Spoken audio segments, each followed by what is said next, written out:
नमस्कार, मैं हूं ममता सिंह। आप देख रहे हैं वर्ल्ड इंफॉर्मेशन न्यूज। चलिए शुरुआत करते हैं इस वक्त से जुड़ी हुई खास बड़ी और विशेष खबरों से। उप मुख्यमंत्री जगदीश देवड़ा राज्य सरकार के 2 वर्ष पूर्ण होने पर दी बधाई और कहा विकास के लिए कर्ज लेना बुराई नहीं। उप मुख्यमंत्री एवं जिले के प्रभारी मंत्री जगदीश देवड़ा की अध्यक्षता में जिला विकास सलाहकार समिति की बैठक कलेक्ट्रेट सभागार में आयोजित की गई, जिसमें उन्होंने विशेष रूप से जेडीए व नगर निगम के कार्यों की समीक्षा के दौरान शहर के सुनियोजित बसाहट विकास को लेकर चर्चा की तथा आवश्यक निर्देश दिए। लोक निर्माण विभाग के MPIDC एवं NHAI की सड़कों का निर्माण व भविष्य की योजनाओं पर चर्चा की। MPIDC जिला व्यापार एवं उद्योग केंद्र की समीक्षा के दौरान उद्योग एवं रोजगार सृजन की समीक्षा में विस्तार से चर्चा की गई। कृषि पर मुख्य रूप से उर्वरक वितरण में ई-टोकन व्यवस्था एवं पराली प्रबंधन तथा धनोपार्जन की समीक्षा की गई। मध्य प्रदेश के उप मुख्यमंत्री जगदीश देवड़ा ने राज्य सरकार के 2 वर्ष पूर्ण होने पर बधाई व शुभकामनाएं दी। उन्होंने कहा कि प्रधानमंत्री नरेंद्र मोदी और मुख्यमंत्री डॉक्टर मोहन यादव के नेतृत्व में विकास के पथ पर अग्रसर हो रहे हैं। प्रदेशवासियों को इसके लिए भी उन्होंने शुभकामनाएं दी। उन्होंने कहा कि बैठक में जितने भी विषयों पर चर्चा हुई उनके निराकरण को प्राथमिकता के साथ करें, साथ ही कहा कि प्रगति की जानकारी उन्हें भी दे। बैठक के दौरान महापौर जगत बहादुर सिंह, अन्नू विधायक अजय बिश्नोई, सुशील तिवारी, इंदू, संतोष बरकड़े, डॉक्टर अभिलाष पांडे, नीरज सिंह, जिला पंचायत के अध्यक्ष, भाजपा नगर अध्यक्ष रत्नेश सोनकर, ग्रामीण अध्यक्ष राजकुमार पटेल, कलेक्टर राघवेंद्र सिंह, पुलिस अधीक्षक संपत उपाध्याय सहित समिति के सदस्य मौजूद थे। सलाहकार समिति की बैठक में पनागर विधायक सुशील इंदु तिवारी ने धान खरीदी व्यवस्था को पारदर्शी और व्यवस्थित करने के लिए सुझाव दिया कि जितने भी गोदाम में जगह है उतने ही स्लॉट की बुकिंग हो। विधायक डॉक्टर अभिलाष पांडे ने जबलपुर उत्तर विधानसभा क्षेत्र में सीवर लाइन व नल जल के साथ शहर के सौंदर्यीकरण के लिए आवश्यक कार्य योजना बनाने को कहा। कलेक्टर जबलपुर राघवेंद्र सिंह ने बैठक के पूर्व जिला विकास सलाहकार समिति के गठन व इसके उद्देश्य के बारे में विस्तार से जानकारी दी। वर्ल्ड इंफॉर्मेशन न्यूज से विवेक कुमार द्विवेदी की खास रिपोर्ट।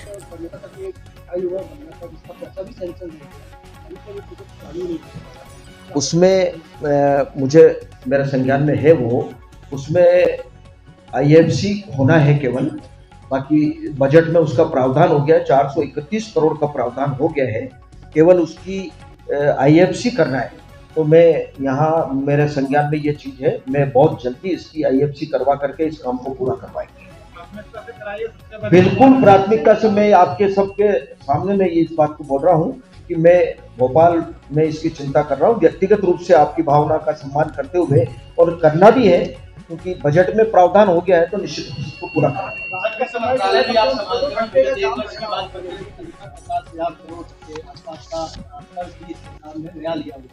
हालांकि इस कर्ज को लेकर कांग्रेस जो है वो लगातार सवाल उठाती है कि कर्ज जो है मध्य प्रदेश में बजट से ज्यादा हो। बजट के आकार से कर्ज को जोड़ना मुझे लगता है कि कहीं न्यायोचित नहीं है। कर्ज एक अलग बात है। बजट का आकार 4,21,000, शायद मुझे लगता है कि मध्य प्रदेश के इतिहास में इतना बड़ा बजट कभी नहीं आया। और मैं मुख्यमंत्री जी को धन्यवाद दूंगा, उनकी इच्छा शक्ति है कि आने वाले 5 साल में इसको दुगना करेंगे। और जहां तक कर्ज का सवाल है, कांग्रेस के साथी हमारे विधानसभा के फ्लोर पर भी इस बात को बोलते हैं, उनके पास में केवल इसके अलावा, और मैं इस बात को यहां कह रहा हूं आप सबके बीच में कि कर्जा नियम और प्रक्रिया से लिया जाता है। FRBM का नियम है, भारत सरकार की इसमें परमिशन होती है और एक सीमा होती है, और उस सीमा के अंतर्गत ही कर्ज लिया जाता है। और कर्ज पूंजीगत कार्यों में ही खर्च करते हैं, राजस्व मद में खर्च नहीं होता है, डेवलपमेंट में खर्च होता है। और समय पर ब्याज देना, समय पर उसका कर्जा देना, कर्जा लेना कोई बुराई नहीं है। मैं तो ये कहता हूं कि कर्जा नहीं, ये निवेश है। अगर कर्ज लेकर के अगर सड़कें बनेगी, तालाब बनेंगे, स्टाफ डैम बनेंगे, अगर डेवलपमेंट होगा, बिल्डिंगें बनेगी, उसमें मजदूर लगेंगे, रोजगार मिलेगा, सीमेंट बिकेगी, गिट्टी बिकेगी, लोहा बिकेगा, सारा जो कंस्ट्रक्शन होगा, डेवलपमेंट होगा, उससे रोजगार भी जनरेट होगा। और पूंजीगत कार्य में अगर कोई खर्चा हो रहा है तो मुझे लगता है कि कर्जे से इसका कोई लेना देना नहीं है। कर्जा अपनी जगह है, सरकार आय के साधन नवाचार कर रही है, बढ़ा रही है, लेकिन बार बार पहले कांग्रेस की सरकार में कर्जा लेकर के वेतन भत्ते बांटते थे। आप रिकॉर्ड उठा करके देख लिए, मैंने विधानसभा में भी इस बात को कहा है। और ये भारतीय जनता पार्टी की सरकार है जो कर्जा लेकर के केवल पूंजीगत कार्य में एक नया पैसा भी कहीं दूसरी ओर खर्च नहीं करते, केवल डेवलपमेंट में खर्च करते हैं।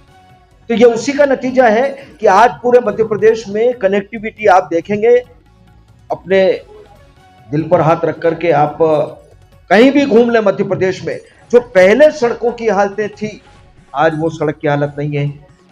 गांधी सागर बांध में, गांधी सागर के पास का रहने वाला हूं, नर्मदा, चंबल, ताप्ती, काली सिंध, अरे भाई नदियां तो पहले भी थी। अटल बिहारी वाजपेयी जी का सपना था कि सभी नदी जोड़ने का जो अभियान उन्होंने चलाया था उसको पूरा करने का काम नरेंद्र मोदी जी ने किया और मध्य प्रदेश की सरकार हमारी उसमें सहयोग कर रही है। आज चंबल का पानी, गांधी सागर का पानी, गांधी सागर तो कब से बना है, पानी कब से भरा है, सरकारें पहले भी थी, कभी उनका ध्यान नहीं गया कि उस पानी को उठा करके खेतों में उसको ले जाया जाए किसानों के लिए, लेकिन नहीं ले गए। मैं आज बड़े गर्व से कह रहा हूं कि आज मंदसौर, नीमच, रतलाम जिले में या उधर कहीं जाए या नर्मदा का पानी ले, सब खेतों में जा रहा है पानी। केन, बेतवा, सारी नदियों का जो पानी है वो सब तरफ खेतों में जाएगा।